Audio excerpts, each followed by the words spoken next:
Hello, welcome to session 4 of the 6-part Synodality in Perspective series. I am Il Kim, interim president of the American Cusanus Society, co-organizing the series with Nova Forum and the Lumen Christi Institute, two of its co-sponsors. The remaining co-sponsors are Commonweal, American Media, the St. Anselm Institute for Catholic Thought, and the Collegium Institute. I encourage you to go to each of our websites to learn more about our programs and activities. Each session comprises 2 speakers hosted by a moderator. This evening's moderator is Dr. Aristotle Papanikolaou. Dr. Papanikolaou is professor of theology, the Archbishop Demetrios Chair of Orthodox Theology and Culture, and the co-director of the Orthodox Christian Studies Center at Fordham University. He is also senior fellow at Emory University's Center for the Study of Law and Religion. In 2012, he received the Award for Excellence in Undergraduate Teaching in the Humanities. Among his numerous publications, he is the author of Being with God, Trinity, Apophaticism, and Divine Human Communion, 2006, and The Mystical as Political, Democracy and Non-Radical Orthodoxy, 2012. He is also co-editor of Political Theologies in Orthodox Christianity, 2017, Fundamentalism or Tradition, Christianity After Secularism, 2019, Christianity, Democracy, and Shadow of Constantine, 2016, and this is the winner of 2017 Alpha Sigma Nu Award in Theology. Next is Orthodox Constructions of the West, 2013, Orthodox Readings of Augustine, 2008, and Thinking Through Faith, New Perspectives from Orthodox Christian Scholars, 2008. Dr. Papanikolaou enjoys Russian literature, Byzantine and Greek music, and food. Telly, please start. Thank you very much. My gratitude to the co-sponsors for having me here as a moderator. And we're here to discuss in the series itself, I have to put my glasses now, the question of what can Latin Rite Roman Catholics learn from Orthodox and Eastern Catholic traditions? It's a question I'm kind of curious about as well. And I'm actually very honored and privileged to be introducing, I think, 2 people who can really, who can really answer it better than anybody. And so we're looking forward to a very good and lively discussion. So I'll begin. I will introduce our speakers, and I will then we will kind of turn to the Q&A. And we look forward to hopefully being able to somehow answer this question today. So I'll begin by introducing both speakers, and then we'll begin with Dr. J.Z. Joseph, who received her PhD in systematic theology from Boston College, and is currently an assistant professor of ecclesiology and theology of ministry at Villanova University. With interest primarily in ecclesiology and theological anthropology, her main areas of research involve understandings of unity and difference in the Catholic Church, how these definitions have shifted over the centuries, and how erroneous expressions have wounded the bonds of communion between different peoples. These differences are not only intercultural and ecumenical, but also involve almost invisible ancient Eastern Catholic churches that have been present since the first centuries in North Africa, the Middle East, South Asia, and Eastern Europe. She's also committed to understanding how globalization and migration have brought all of these differences to the United States in the past 50 years, and how these diasporas influence understandings of Catholicity for the Church of the 3rd millennium. Aside from the academy, she is very involved in the lay ministry of the Syro-Malabar Catholic Diocese of Chicago, which spans across the United States to unite nearly 40 parishes and 40 missions. Chicago is my hometown. Her primary concern is to work with the emerging second generation of this immigrant community, particularly regarding issues of identity, domestic violence, and intergenerational healing. And after Dr. Joseph, we'll have Father Archimandrite Cyril Haveroun, is a professor in ecclesiology, good friend, international relations, ecumenism at the University College in Stockholm, a graduate of the Theological Academy in Kiev and National University in Athens. He accomplished his doctoral studies at Durham University under the supervision of the well-known scholar Father Andrew Louth. He was a chairman of the Department of External Church Relations of the Ukrainian Orthodox Church, first deputy chairman of the Educational Committee of the Russian Orthodox Church, and later research fellow at Yale, Columbia, visiting professor at the University of Münster in Germany, director of the Huffington Ecumenical Institute at Loyola Marymount University in LA, and assistant professor at the same university. He's an international fellow at Chester Ronning Center for the Study of Religion and Public Life at the University of Alberta in Canada, and an invited professor at the Pontifical Gregorian University in Rome. He has published several books in different languages, including Eastern Christianity, Its Texts, Sacred Architecture in East and West, Political Orthodoxies and Orthodoxies of the Church Coerced, Ukrainian Public Theology, Scaffolds of the Church Towards Post-Structural Ecclesiology, Wonders of the Pan-Orthodox Council, Meta-Ecclesiology, Chronicles of Church Awareness, From Antioch to Christian and Evolution of Nestorianism, Will, Action, and Freedom, Christological Controversies in the 7th Century.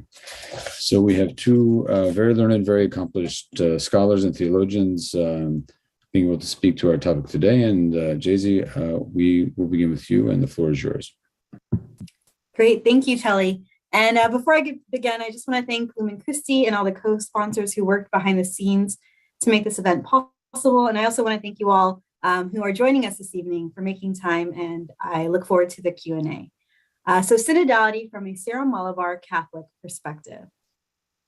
On October 10, 2021, Pope Francis officially opened the 2-year Synod on Synodality with a Mass at St. Peter's Basilica. This invitation to the global church to partake in the synodal process seeks to revive one of the oldest traditions of church governance, a standard in the life of the early church. Pope Francis's insistence that synodality is, quote, a constitutive element of the church, draws from both the Second Vatican Council's recovery of the church as the people of God and its teachings on a collegial mode of church governance. For Syro-Malabar Catholics, this collegial mode is reflected in the ancient yogam structures that at one point involved clergy and laity at all levels, an anomaly within the wider Christian tradition. The first part of my paper will explore the historical conditions that allowed for a strong presence of laity in the ecclesial decision-making structures of this apostolic church.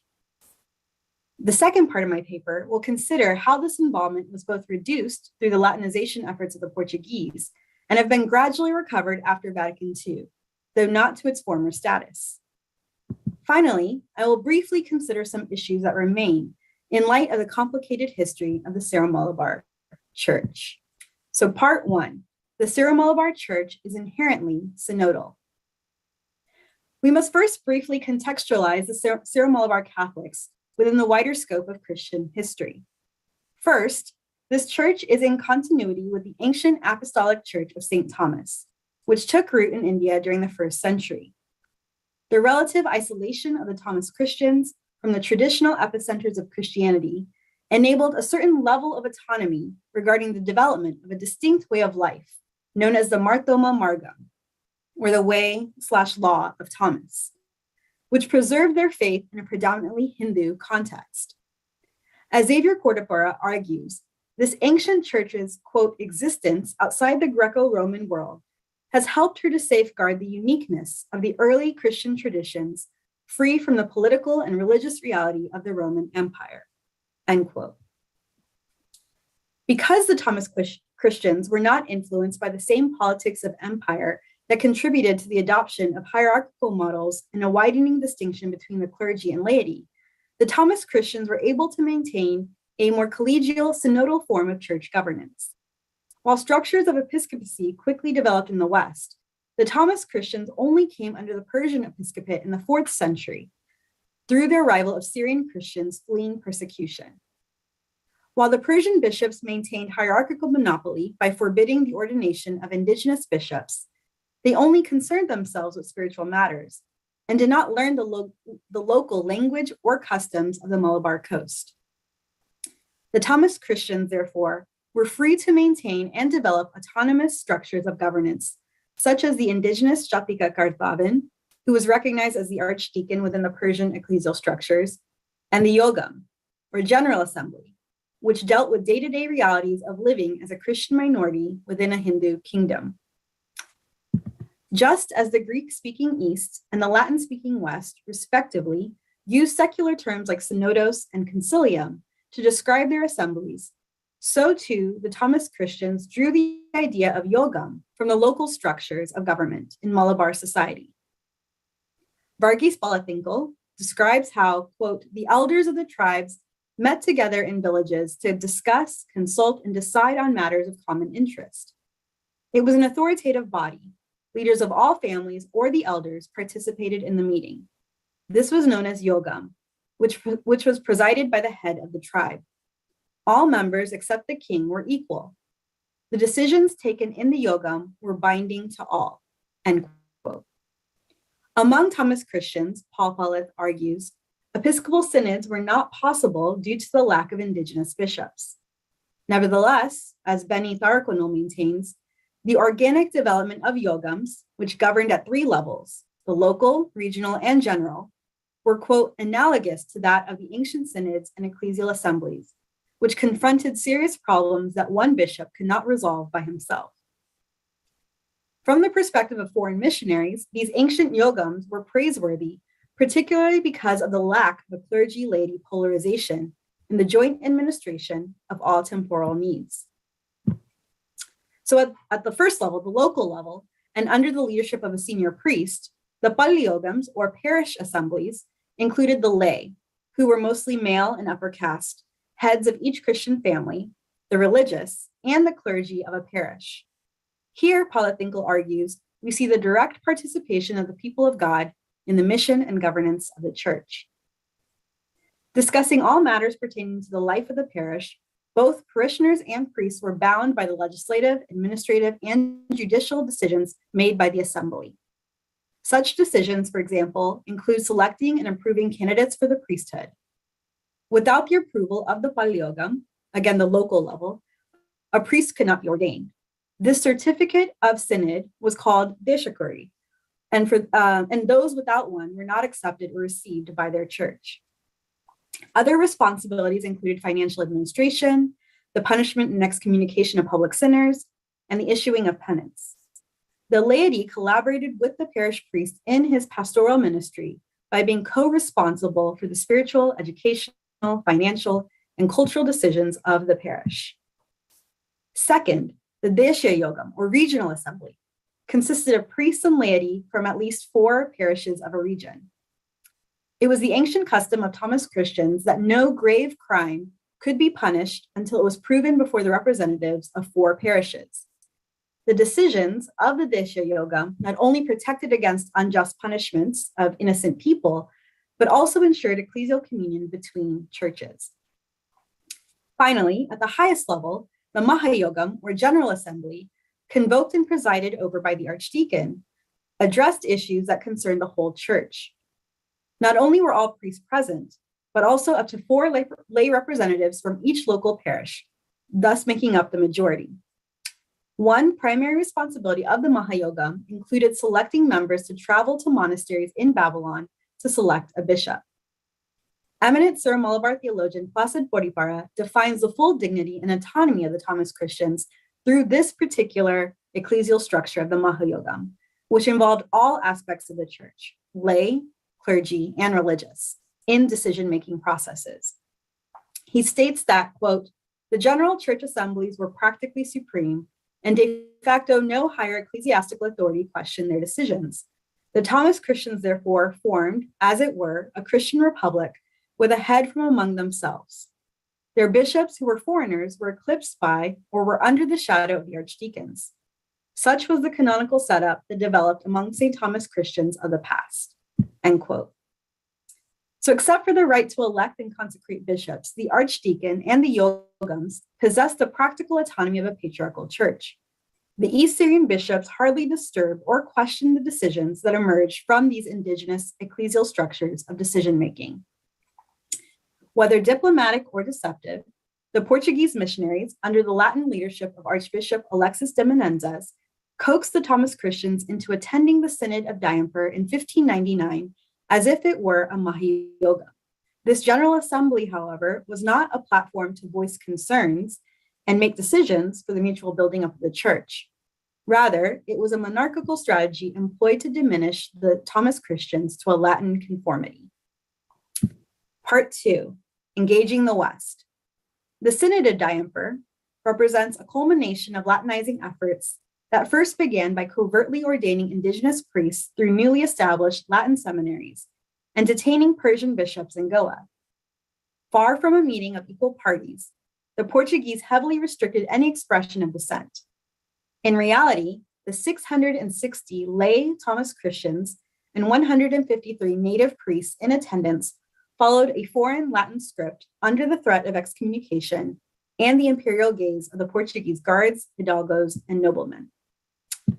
While the Portuguese seemed to interpret the Thomas Christian stance to safeguard their apostolic heritage as a denial of the See of Peter, the Thomas Christians simply wanted to preserve their way of life as it had organically developed on the Malabar coast. This forced renunciation of their lifestyle, when understood with greater clarity, was interpreted as the greatest affront to the identity of the Thomas Christians. The changes that this oath would soon enact within the Marthoma Margam, the way and life of St. Thomas, completely denied their autonomy and freedom to express their distinct Christian worldview. After nearly 3 centuries under Latin jurisdiction, the Holy See finally listened to the pleas of Thomas Christians and separated this ancient church from the Latin Church in 1887 through the creation of 2 vicariates.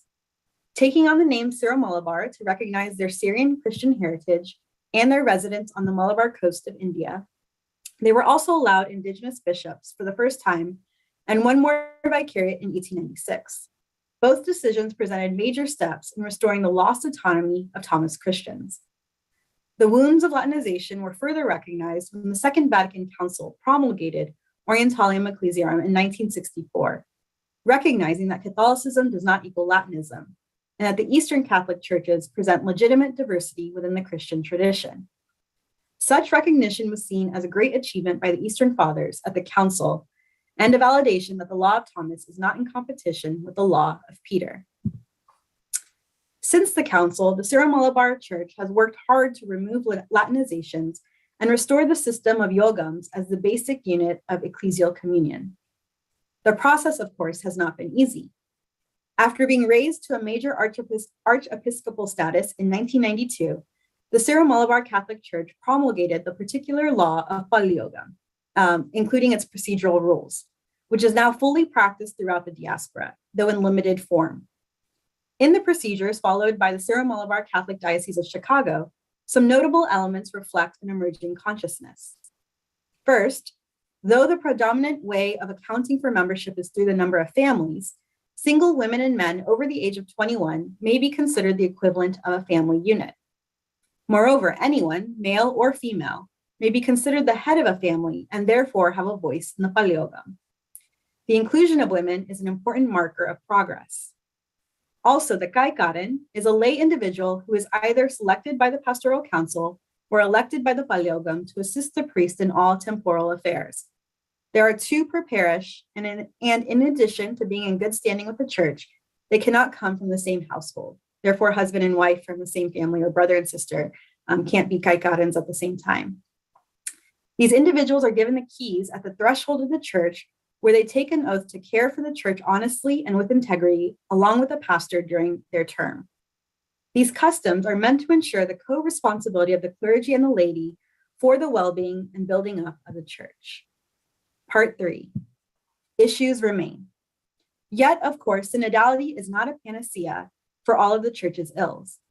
As recently as August 8, 2022, nearly 50,000 Syro-Malabar Catholics took to the streets in protest over the recent removal of their Archbishop, Mar Anthony Carayet, who defined a synodal decision for uniformity in the Syro-Malabar liturgy. This recent episode of liturgical tensions is part of a larger post-conciliar tension that is connected to the loss of autonomous status following colonization.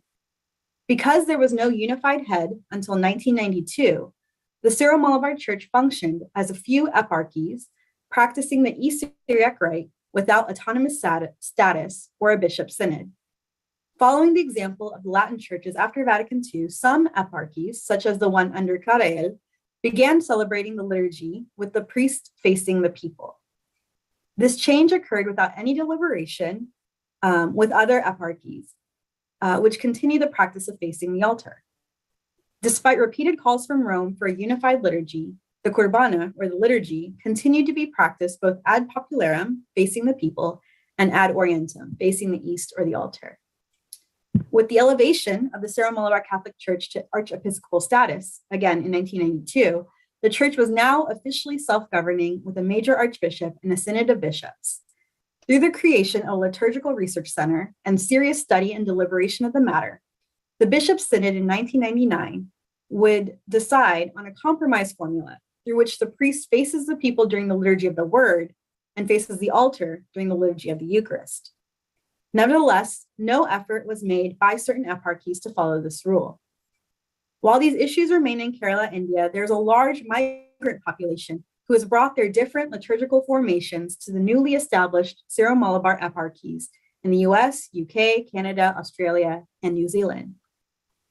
With the dissimilarities now becoming a pastoral issue abroad, the bishops turned to Pope Francis, who intervened in July 2022, and who exhorted, quote, all the clergy, religious, and lay faithful to proceed to a prompt implementation of the uniform mode of celebrating the Holy Kurbana for the greater good and unity of your church, end quote. In August 2022, the Holy Synod of the Syro-Malabar Church approved the introduction of the uniform liturgy agreed upon in 1999 in all eparchies.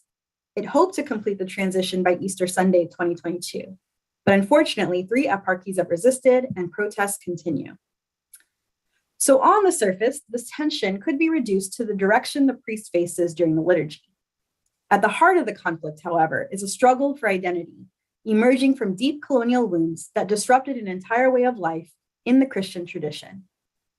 While the laity participate only in temporal matters in the yogam structure and not in the articulation of theology, liturgy, or spirituality, this specific case does raise interesting questions about what it means when the magisterium intervenes. What is the relationship between yogams and bishops? What is the proper formation of laity? And how does one discern the sensus fidei?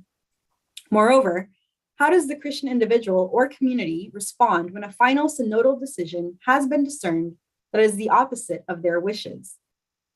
In many ways, this case study reflects 2 theological knots that the International Theological Commission recognized at the end of their 2018 study of synodality.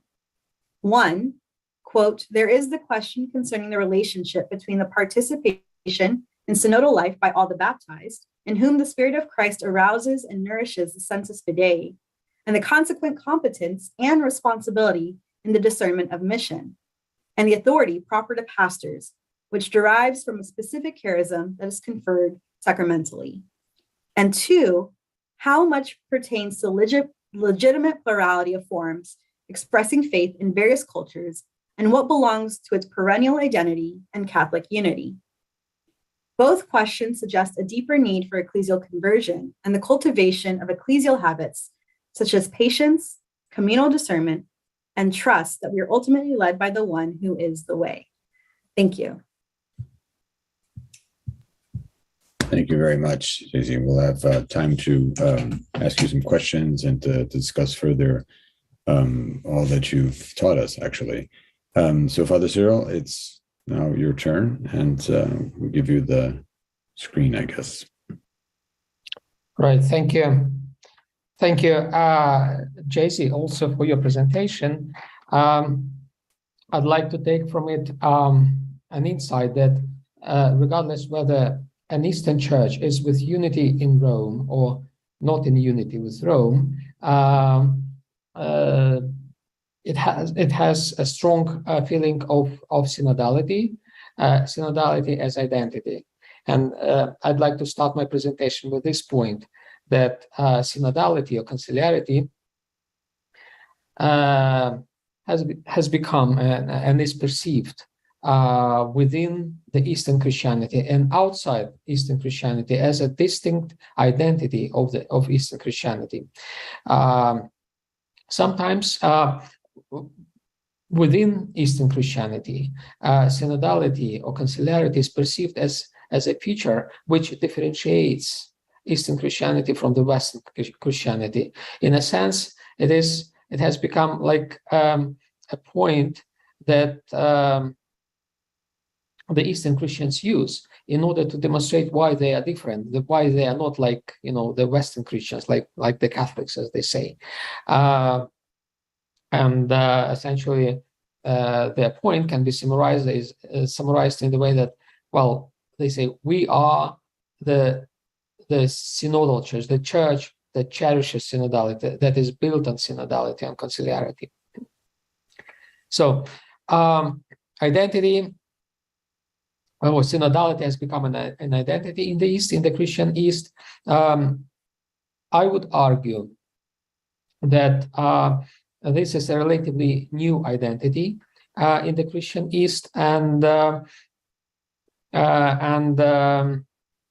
certainly it has somehow, as an identity, has departed from the reality of the Eastern Christianity, because, as a matter of fact, in the Christian East, we haven't had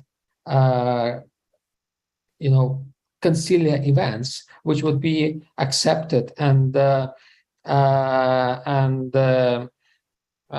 covering the entire Eastern Christianity, like the entire Orthodoxy. There was a struggle for several decades to have a pan-Orthodox council. This struggle started in the wake of Vatican II, the council that actually did happen in the Catholic Church, even though we in the East we prefer to say that the Catholic Church or the Church of the West, they kind of diminish the role of the councils, but the Catholic Church did have a council, and this council, Vatican II, instigated somehow a similar processes of preparing our own pan-Orthodox council in the Christian East. So we tried to prepare this council for several decades. The process started in 1961 with the first pan-Orthodox consultation on the Greek island of Rhodos, and this process, it had its ups and downs, and there were periods when the process was almost frozen, then it was resumed again, and eventually concluded with the Pan-Orthodox Council in June 2016 on the Greek island of Crete. This council, however, did not happen in the way as it had been envisaged during this process of preparing for this council. Several churches, including the Russian Church, the largest in numbers, did not attend the council, and even doubted that was a legitimate council.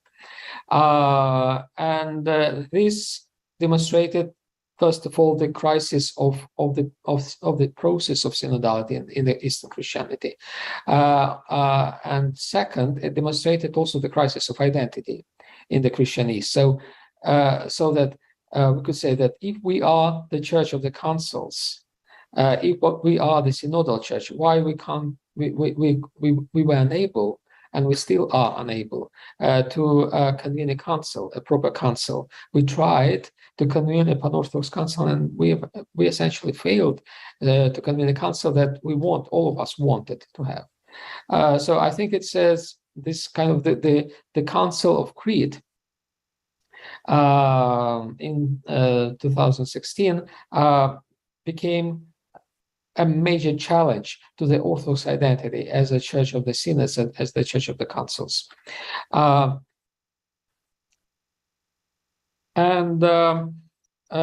This is kind of one point that I wanted to raise: the crisis of synodality as an identity, as it emerged out of following the Pan-Orthodox Council in Crete. The second point I wanted to raise, and it is also related to identity. I mentioned in the beginning that in my judgment, the idea of conciliarity, the idea of synodality as an identity again, not as an institution, not as a kind of as the processes, ecclesial processes that take part in the church, but as an identity, emerged relatively recently. I would argue that like a key figure in articulating conciliarity as an identity was the Russian theologian, lay theologian in the 19th century, Alexei Khomyakov, who coined this word sobornost, which can be rendered as conciliarity or synodality. He promoted this idea of conciliarity, sobornost, as distinctively Orthodox, Eastern, and opposite to the Western primacy of the popes, and well, Khomyakov essentially put or expressed the idea of conciliarity like in trichotomic way, not just dichotomic way. On the one hand, there was an Eastern conciliarity, which he promoted as a distant identity of the East, of the Christian East. Then, on the other hand, there was papacy, which he didn't like, and he believed that it is contrary to synodality as such. And the third part of this trichotomic idea that he promoted was the assumed chaos, ecclesial organizational chaos of the churches of the Reformation. So Khomyakov essentially counterposed the idea of synodality as distinctively Orthodox, constructive, and differentiating the Eastern Christianity from two sorts of Western Christianity, well, papacy, as he described it, and the churches of the Reformation. So the idea of sobornost, essentially, in the 19th century, was articulated by Khomyakov, and later on was accepted in this interpretation by his followers as a distinctively Orthodox identity.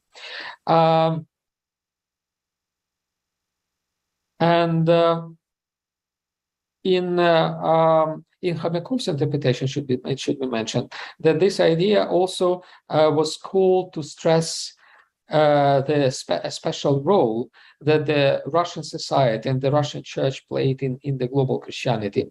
Khomyakov was a kind of a romantic thinker who believed that the almost an ideal incarnation of this idea of synodality was a community of peasants, of Russian peasants. And essentially he saw the incarnation of the idea of synodality in the contemporary Russian society, which he counterposed to the Western societies as decaying, as heretical, as essentially apostatic in his own kind of vision. With the birth of the birth of the idea of synodality concurred chronologically with the enhancement of the idea of the Russian exceptionalism, which we now call the Russian civilization exceptionalism. Therefore, I would argue, and this is kind of my personal argument, is that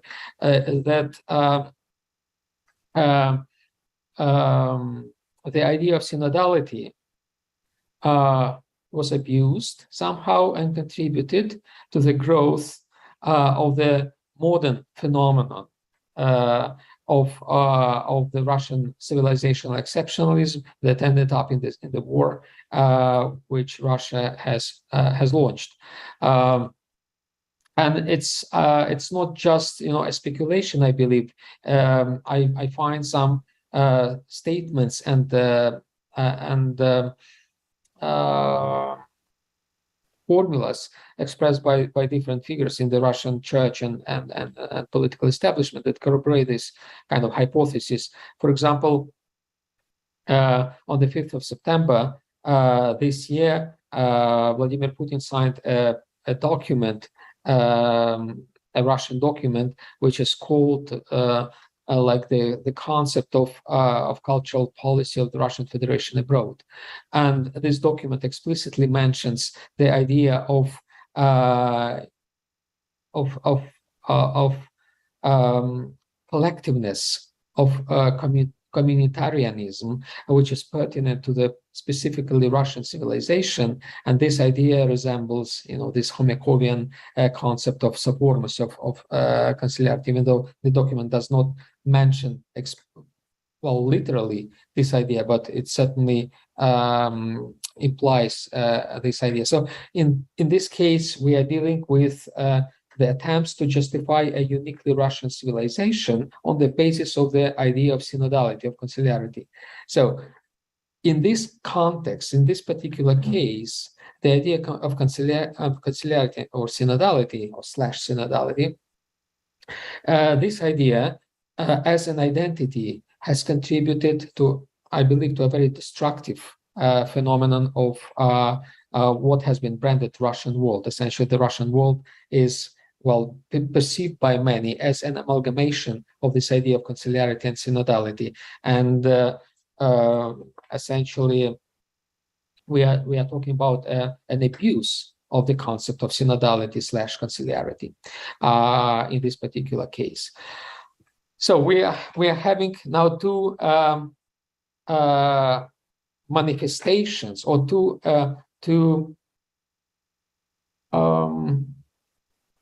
cases of conciliarity, synodality not working well in the Eastern Christian context. One is the case of the Pan-Orthodox Council, which did not work as people wanted it to work, and thus demonstrated that synodality is merely an identity, not really a reality of our church life, unfortunately, in the Christian East. And then the concept of the Russian world that demonstrates that synodality can be abused as an identity and can lead to the sort of exceptionalism that this Russian world promotes and amalgamates.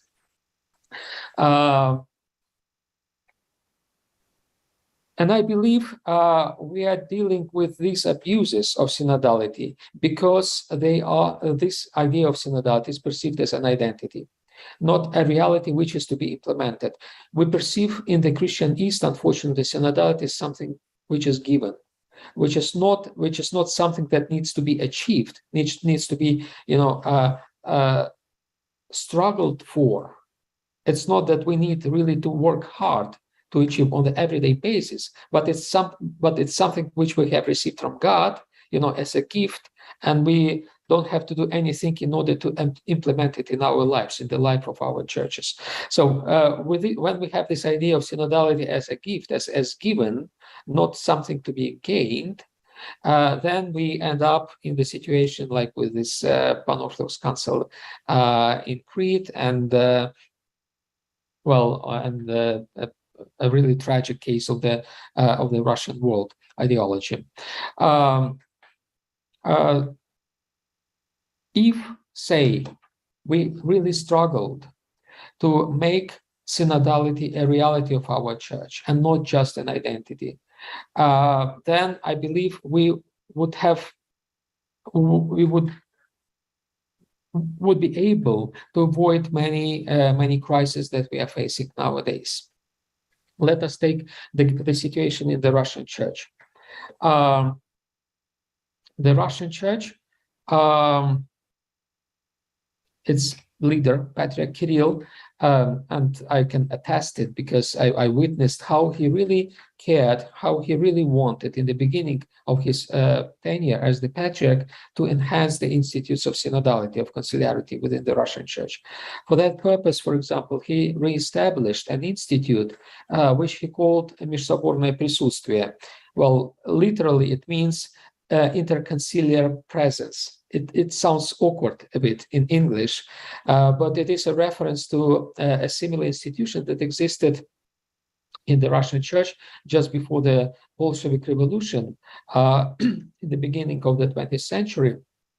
That was a process that was envisaged as a helping instrument to prepare the Great Council, which eventually happened in the Russian Church in 1917, 1918, the so-called Great Council of Moscow. So a long process, which took several years, preceded this council, and this process was called the предсоборное присутствие, the presence before ante-council presence, so to say, which included establishing different commissions, different sessions that included scholars, theologians, hierarchs, lay people. Importantly, lay people in the beginning of the 20th century participated actively in preparing this great council of the Russian Church. So Patriarch Kirill wanted to establish something like that under his tenure, during his tenure, and he managed to establish this institute that was supposed to facilitate the work of the councils, different sorts of councils within the Russian Church. But what happened to this institute is the same as what happened to the councils as such. I believe they turned into a sort of simulacra of synodality, without really a synodal process, without really, a responsible and active participation of the members of the councils and of this institute of synodal or intersynodal consultations. Their participation nowadays is more passive than active. Their role is more to agree, to accept what they've been told to accept, instead of really participating in the discussions.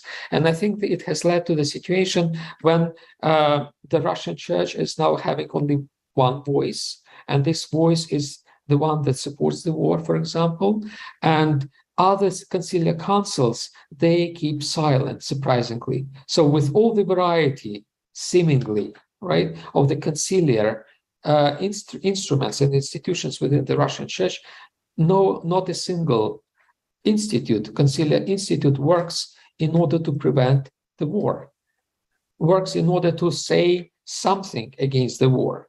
They either appease, they either accept and support, endorse what the Patriarch is saying, or they just keep silent. And I believe this is the third example of a major failure of the conciliar institutes within Orthodoxy. Well, that's kind of my rather pessimistic take on the institutes, on conciliarity and synodality, and it has to do exactly with. I was not surprised by Telly's reaction to the main question of our conversation, whether the East can teach the West something about synodality. I wonder myself whether we can teach something substantial, something that we really live, not just promote, say about or tell. That's something that we do in our work, in our life as churches. I wonder myself. I would finish my intervention with a more optimistic kind of note. The failure of the institutes of synodality in the East means that we didn't work enough. It means that we've accepted synodality as our identity without really feeling that we need to actualize this synodality, that we need really to put some effort to make synodality working in the church. So the crisis that I've indicated should push us actually to do something about synodality, not just to treasure it, as a gem, precious gem. No, but to put it to work, to make effort to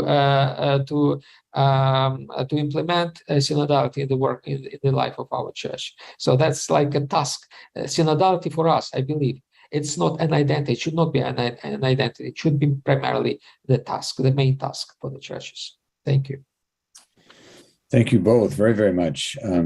So let me start off with a few questions. I guess we're supposed to be talking about what the Latin Rite Catholic Church can learn from both. And so if I guess, JC, to you, I'll say, like, from what you lifted up, I mean, what would you like to see implemented in the broader? I mean, you're speaking to a situation in which a community has had to conform in a way that's obviously you're kind of indicating is unjust and unfair, and doesn't take into account particularities of the local churches, right? Of the local space, the local geography. Synod has something to do with space, with geography, with land, with, something material in that sense, right? And but let's flip it. To some extent you could say, well, perhaps uniformity is just a bad word, right? But what would you like to see uniform throughout the Catholic Church that you see in the Syro-Malabar Church? No, seriously. What would you like? Let's flip it. What would you like to see be uniform in that sense as they go through this process of synodality?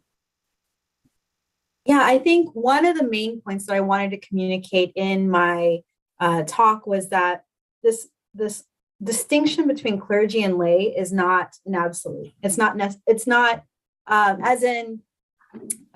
So if we were to look sort of in the Western Church, maybe I think in the 3rd or 4th centuries, there's more of a reification of this distinction. Whereas before it might have been this universal call to discipleship that was sort of the governing factor. Now it was sort of, there were 2 kinds of Christians, and it sort of became more and more distinguished. And so I think in the structures of Yogam, Yogam, I wanted to highlight that at least until the arrival of the Portuguese in the 15th century, there were structures that really did listen to and incorporate lay people in decision-making processes.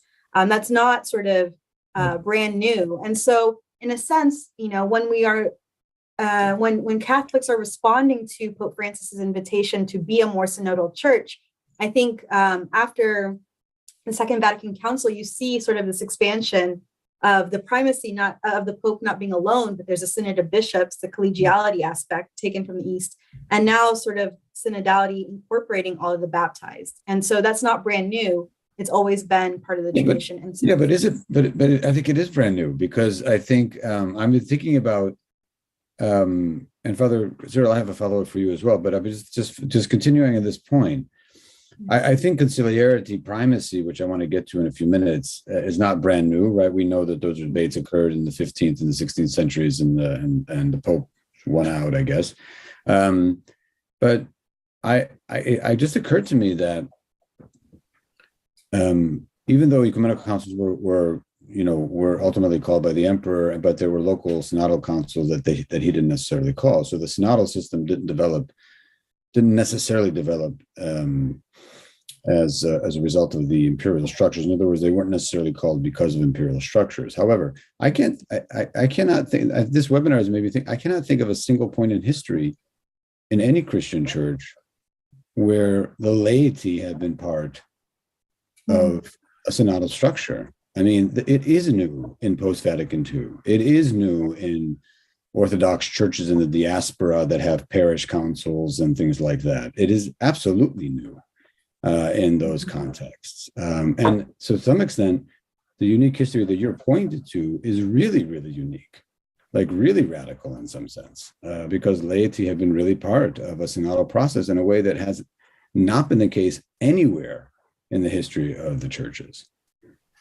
Yes, but I think a part of it is also it was a small minority community. It never had power in the wider society, and so there might have been, though maybe that was part of the reason that the laity took such responsibility with the smaller numbers of clergy. So I wonder if those socio-political dynamics also impact the kind of responsibility that lay people felt. Well, it's a question worth asking in terms of illuminating the synodal structures that have existed in the Orthodox and the Catholic churches, the Latin Rite Catholic churches. But it's worth further investigating how those structures have developed in ways that don't mirror the kind of history that you're pointing to. Yeah. Right. And Father Cyril, I am going to have to push you a little bit. You're going to have to tell us, is there anywhere in the Orthodox Church in the world where the synodal system works? In other words, can you point to anywhere where it kind of works in some way, in some way? Saying, like, does it work it's not, we know, you and I know for sure it doesn't work ideally and doesn't match anywhere near the theology of conciliarity that we talk about, and so on and so forth, which I think is what people mean when, what can the Latin Rite Church learn, right? It's really more the theology rather than what's on the ground. But with that said, is there anywhere in the Orthodox world where you think it kind of works in a pretty good way? Well, yes. The answer to this question is very simple. I believe that synodality, well, speaking historically, speaking empirically, or judging empirically, synodality works much better in the societies, in the environments which are democratic or republican. Yeah, I would agree with that. Like, for example, you mentioned the participation of laity. Actually, in the Christian East, it started the so-called clerical synodality, the clergy laity congresses, took part in the Balkans, first in Greece, and then later on in Bulgaria and Serbia, following the wave of emancipation, of separating from the Ottoman Empire and developing, republican institutes in the Greek and other Balkan societies. And then they got transferred to the diaspora communities afterwards. Exactly. If you take Russia, for example, the Great Council of Moscow, which I mentioned, 1917, 1918, which was really a huge step forward in terms of emancipation. Right. I think it was really a predecessor of Vatican II. And it embarked on the program of aggiornamento, 50 years before Vatican II. And it happened during this very short period of time when Russia was a republic. Russia was established as a republic following the revolution of February 1917, when the imperial regime, the Tsarist regime, fell. And then it lasted only half a year until essentially October 1917, when the republic was actually destroyed by the Bolshevik dictatorship. Right, during this very short period of time, several months, the council commenced its work and actually amalgamated the spirit of republic. Then in our times, I believe the most conciliar churches are the ones that exist in the most democratic societies among the traditional Orthodox countries like Greece and Cyprus. Right. Greece and Cyprus are the most democratic countries with the Orthodox kind of background in the European Union. And they have the most democratic and conciliar institutions for their churches. Like in Cyprus, they elect their bishops. Right. In Greece, the synod is the most important institute of governance in the church. It's not archbishop. Archbishop just. And it works pretty well. It doesn't. It doesn't allow anyone, even though there's an archbishop, it doesn't allow any one of them. Exactly. And the third example is the Church of Finland, which is also probably one of probably the most democratic church in the Orthodox world, and that exists in one of the most democratic societies in Europe, in Finland. So that there is a clear correlation between the democratic setting of a society and the church, how it functions within this society. But we can't really talk about, and I will go to some of the questions too, but we can't really talk about synodality without talking about primacy. And so we have to, I think the Latin Rite churches are asking this question of us here, because there's a certain theology of primacy that they're discussing, debating, and has seemed to supersede, let's say, ways of thinking about conciliarity. So, I don't think I'm wrong on this. I've done a lot of ecclesiology work, but I don't think I'm wrong on this.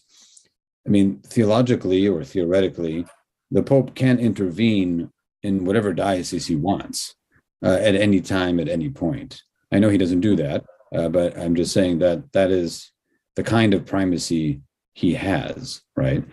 So I guess, do you have a thought about conciliarity and primacy? Do you think they mutually imply each other? Do they mutually check each other? JC? Well, I was going to say, I think it is, when it works well, when it's not sort of abused, it's intended to be checks and balances in terms of, so for example, in this tension of a lack of uniformity with liturgy, the bishops went to the Pope to finally have the final answer, to sort of submit. And it was assumed that, I think that's part of the tension, right? The Pope ended up writing a letter, and yet there's still no obedience. And so what do you do, right? In the bishops appeal to the Pope wrote something, and then there's 50,000 ceremonial Catholics who still resist. And so what does it mean to discern the proper course of action when all of the structures in place are not working? Right. Right. Father Cyril, any thoughts on this? Yes, well, yes, it's a huge debate, of course, and I just want to advertise the study that we produced recently, Serving Communion. It's a study by the St. Irenaeus group, where we investigated for 10 years this correlation between synodality and primacy, and ended up with a common document written by Orthodox and Catholic theologians. I think it is probably the most advanced study on primacy in relation to synodality. Well, I might check you on that, because I mean the North American Catholic and Orthodox dialogue. Also, yes, I want to put a plug in for them, because they have produced two very definitive documents on filioque and primacy. So yeah, I think it's good that there's some good American-European competition. But okay. Right? I don't mind that. I don't mind that. But let's say both documents are excellent, then probably should be let's just say they probably should be referred to more often than they are. So which speaks in many ways to the local, right? But I'm sorry, I cut you off. Go ahead. What were you going to say? That's, I mean, there is an effort, a huge effort to study how primacy and synodality are related to each other. Well, my own take on it's a bit kind of outside the mainstream somehow, because primacy and synodality are believed to be on the equal footing, in kind of on the equal scale, balancing each other in the same way. I would argue a bit differently. I would suggest to consider primacy and synodality from the perspective, actually, of how I see my own ecclesiological project, so to say, is the one that differentiates between the nature and the structures of the church. Essentially, I argue that there is like the unchangeable, infallible part of the church, which is its nature, and then there are different structures of the church that kind of maintain this edifice of the church, the nature of the church, and help it to develop. So I would argue, and I know it's against the mainstream, that synodality belongs to the nature of the church. It's pertinent to the better nature of the church, while I would say primacy is not. I mean, we can agree to disagree, because I think in many ways I would say there's a case could be made that the war, right, indicates the need for primacy in relationship to synodality. So in other words, what I mean to say by that is, you're indicating that in Russia you have primacy with no real synodality. I mean, that's the way Kirill has set it up. I mean, he's basically set it up where he is the ruler and everybody else. That's not the way it is in Greece. But at the global scale in Orthodoxy, what's lacking, and the war kind of, not simply the Council of 2016, but what the war brings out is the failure of the Orthodox churches to respond very strongly against Kirill's rhetoric, right? But that also indicates where a real primacy could come in and coordinate the global churches in such a way that they could more effectively respond. Yeah, well, and I think because of their local synods, and they all kind of do what they want. Because one question in here is, and this can dovetail into one of the questions now, because I could talk with you guys all night over a few beers, but we have to go to questions too. But one of the questions is a very good question in the sense of, and it's directed to you, Father Cyril, but Jason, you can chime in. But the challenges of the Russian church in relationship to the state influence, right? Yeah. And so how does that affect synodality? Now, just to complete my thought on the war, I think a lot of the local Orthodox churches, even though they have their own synodal structures, they have their own state interests in mind. And the state influence in that sense, which is keeping them from perhaps even reacting in the way that they might want to, which indicates perhaps a more transnational need, a need for more transnational primacy and so on and so forth. But getting to the general question, synodality in the state, let's say, I think, which is a real issue. So, Father Cyril, why don't you go first, and JC, if you have some thoughts on that. Yeah. Well, we've mentioned the cases of Greece, Cyprus, Finland, where synodality really works, and we see the correlation of the synodality with the democratic regime, political condition in those countries. In Russia, it's the opposite. Well, when Russia, after the collapse of the Soviet Union, Russia lived again through another very short period of time of republicanism under Yeltsin, when it tried to be really democratic, and this became reflected also in the self-understanding of the church and the documents that the Russian church at the time adopted. In particular, I'd like to mention the social doctrine of the Russian church adopted in 2000. It was the year when Putin became the president, succeeded Yeltsin. So this document, this Russian document, reflects this leaning towards democratization of the Russian society. That's why it contains some very good statements about the necessity of synodality and some concrete proposals for implementation of synodality. Later on, when Putin came to power, and especially during his third and fourth terms after 2008, after 2012 actually, when he kind of resumed power, we observe an increase of concentration of power in his hands. So we are dealing with a new monarchy, not hereditary monarchy, as in the case of the Russian Empire, but kind of a new monarchy that underpins this Putin's regime. And we are seeing the same kind of tendency towards monarchy, towards consolidation of power with one pairs of hands in the church, within the church. So the church keeps talking about synodality, but the reality is that the instruments, the real situation in the church is that it is monarchical. It's in the same way as Putin. Putin keeps talking about democracy. He believes that his Russia is democratic, and he believes that his country is the most democratic, among other countries.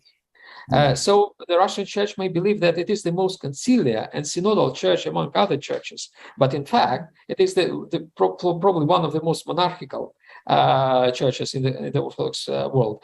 The same tendency we can observe in other churches that find themselves in the rather autocratic setting, like take the Middle East, the regimes there, how they affect the church and how the churches restructure themselves according to the political mainstream of their country. They grow increasingly monarchical and less synodal.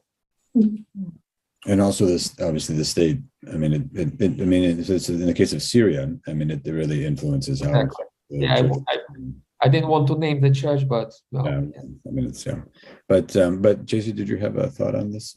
Yeah. Well, no, specifically on the Russian church, I was excited to be on a panel with Cyril because I wanted to really understand his perspective on it. But I mean, if the underlying question is more general in terms of the relationship between, or how does the state influence synodality, I don't know if I could go in that direction a little bit, the relationship between state and, but there has been sort of some conversation on the U.S. National Synthesis that was just promulgated and sent to Rome a few weeks ago, in terms of how,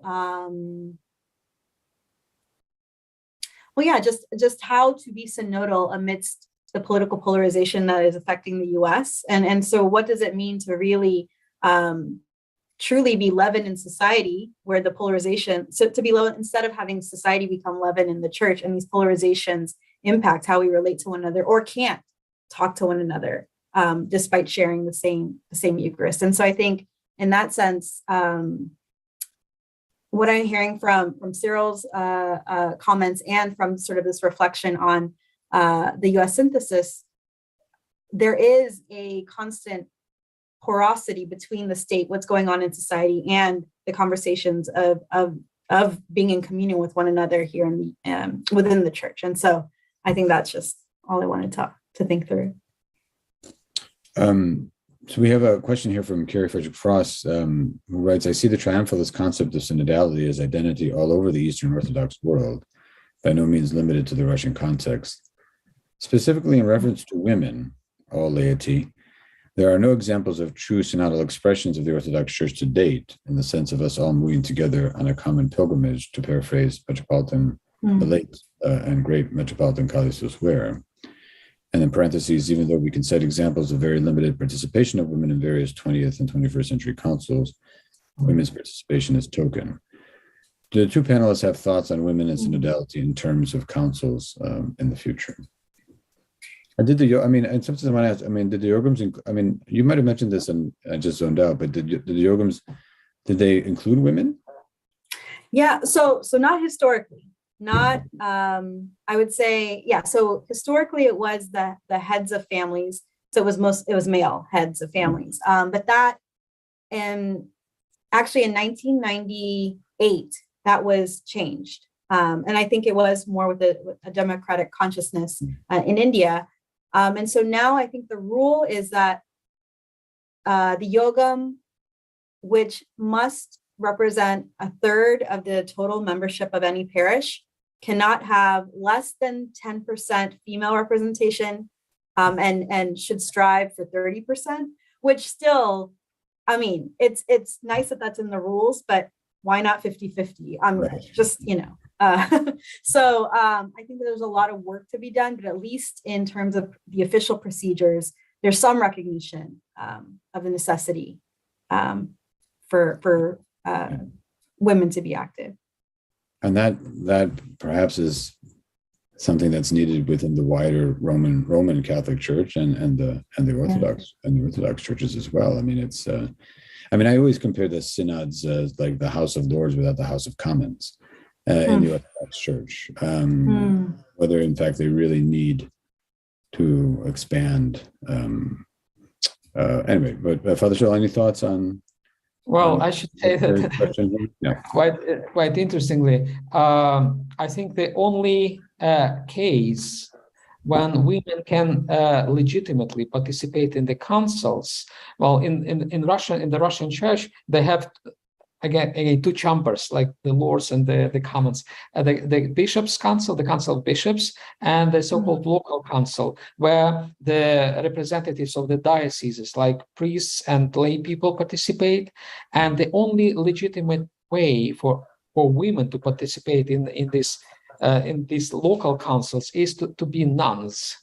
So it's interesting that only the monastic institution was historically and continues to be the only, almost the main instrument of enabling women to participate in decision making within the church, in the concilia processes, which is it's a reality. We can take it in kind of judge this reality in different ways, but this is the reality. And of course, it's not enough, no doubt. It's a token. It's another manifestation of the monasticization of the church, right? Because the church has been monasticized since the late antiquity whatsoever, and it is kind of another manifestation of this monasticization of the church, that the women are eligible to participate in the decision making in the church only if they are nuns. Well, it has to be changed, of course. Yeah. So the question we had to discuss was, what can the Latin Rite Church learn from, the Orthodox and the Eastern Catholic churches? But why don't we just ask the question? What kind of synodal structures really would we like to see, just simply throughout the, Eastern Catholic, Greek Catholic, Orthodox, and Catholic churches? They share so much in common. They share this idea, this concept of synodality. What would we ideally like to see at the global, transnational, and even at the local levels? JC, do you want to go? Yeah, I think specifically to the Syro-Malabar Catholic context, I would envision, if it was truly, taking up Pope Francis's challenge to listen to everyone, there being a wider receptivity to the experiences of Dalit Catholics, or a wider caste consciousness, and that would translate, in other contexts, wherever there is sort of the racial or caste or colonial dynamics that are still at play in the church, and how sort of, if we don't address it and seek healing within the church, there's no way that the church can fully be a sign and symbol of unity, or the reign of God, right? So to really, at least in the Syro Malabar Church in particular, the sort of casteism that's still present in covert ways, to really listen and be attentive to that, I think would be great. Yeah, Father Cyril, what would you? I would suggest that we, the Orthodox, probably need to adjust our practice of synodality to our theology of synodality. Mm-hmm. And I think the Catholic Church would be good to adjust its theology of synodality to its practice of synodality. Mm-hmm. And that would be helpful for us and for our rapprochement. Mm-hmm. So we just have a couple of minutes left. I mean, any final comments, thoughts, any sort of? No? Okay. All right. Well, we've come to the end of our time here, and I want to thank both of you for educating us, for challenging us, and for helping us to think through some of these issues related to synodality. We hope that we, in some ways, offer some suggestions about what the Latin Rite Catholics can learn from the Orthodox and the Eastern Catholic and Eastern Catholic churches. But I think it's a broader Christian discussion, right? I mean, I just really think that synodality is part of the Christian language, and I think we all have something to learn from each other. So I think I'm being prompted here to say something. So I feel like I'm a TV news anchorman, and someone's prompting me to say something here. Please join us. Here we go. For the next installment of the series, Pope Francis, Vision of Synodal Church, Salam and Ignatian Tradition, with Maria Bingamer from Pontifical Catholic University of Rio de Janeiro and Austin Ivory of Campion Hall, moderated by Peter Casarella of Duke Divinity School. And there's a registration in the chat, right? And if you have not already done so, please take 2 minutes to provide feedback on the event by filling out the survey, and you might even be able to get a $25 gift card. May I also offer a plug here for our Orthodox Christian Study Center and Public Orthodoxy. So I invite you, especially if you want to engage some of the issues surrounding, synodality, but also obviously things happening in Ukraine and the Russian attack on Ukraine, and how that's also how the role of religion is involved in all those things. And we have quite a few excellent essays by Father Cyril himself. So again, thank you both very, very much, and we thank all of you for joining us, and we wish you all a good night.